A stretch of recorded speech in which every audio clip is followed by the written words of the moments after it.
بسم اللہ الرحمن الرحیم۔ حدیث مبارکہ میں آتا ہے، نبی کریم صلی اللہ علیہ وسلم نے ارشاد فرمایا، دوزخیوں میں سے کوئی ایسا ہوگا کہ آگ نے اس کے گھٹنوں تک اس کو پکڑا ہوگا، کوئی ایسا ہوگا کہ آگ نے اس کی کمر تک اس کو پکڑا ہوگا، کوئی ایسا ہوگا کہ آگ نے اس کی گردن تک اس کو پکڑا ہوگا۔ یہ سب گناہوں اور بدعمالیوں کے بقدر ہوگا۔ حضرت انس رضی اللہ عنہ فرماتے ہیں، نبی اکرم صلی اللہ علیہ وسلم نے فرمایا، دوزخیوں میں سے ایک ایسے شخص کو لایا جائے گا جسے دنیا میں سب سے زیادہ نعمتیں عطا کی گئی، پھر اسے جہنم میں ایک غوطہ لگا دیا جائے گا اور پوچھا جائے گا کہ اے بندے، تو نے کبھی خیر دیکھی؟ کیا کبھی تیرے پاس سے کسی نعمت کا گزر ہوا؟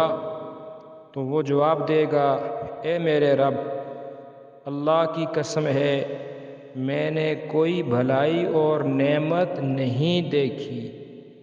یعنی دوزخ میں ایک غوطہ لگنے سے وہ بندہ دنیا کی ساری نعمتیں بھول جائے گا۔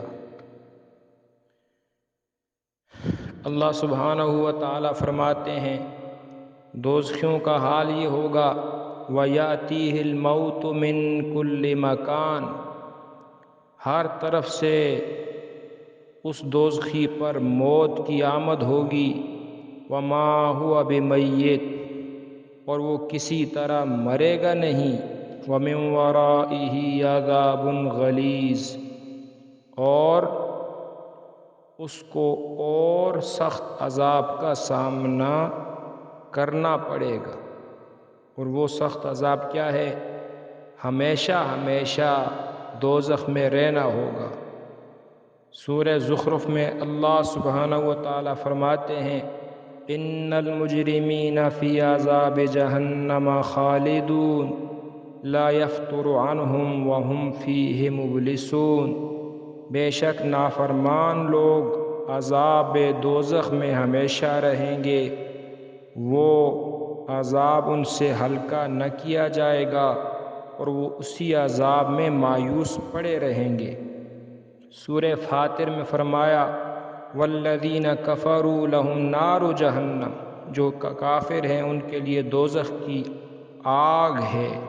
اللہ حفاظت فرمائے۔